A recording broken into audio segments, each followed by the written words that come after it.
আসসালামু আলাইকুম। এই রোজটি আমি তৈরি করেছি 124 নাম্বার নজল দিয়ে। প্রথমে একটি কলি তৈরি করে নিলাম, তারপর এর পাশ ঘিরে ছোট হাতের এনের মতো করে পাপড়ি তুলব। গোলাপটা যেন ফুটছে, কলি থেকে ফুটছে এমন করে একটি গোলাপ তৈরি করে নিব। ভিডিওটি দেখলেই আপনি বুঝতে পারবেন কিভাবে আমি পাপড়িগুলি তৈরি করছি।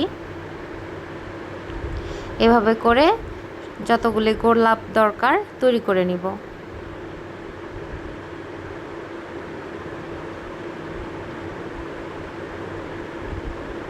একটি কেচির সাহায্যে আমি বসিয়ে দিলাম।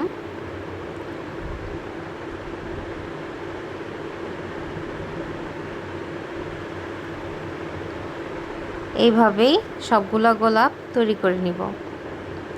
ছোট হাতের এনের মতো করে পাপড়ি তুলব। এটার পাশ ঘিরে আরেকটা পাপড়ি, এরকম পাশ ঘিরে ঘিরে আরেকটা এক একটা পাপড়ি তৈরি করব।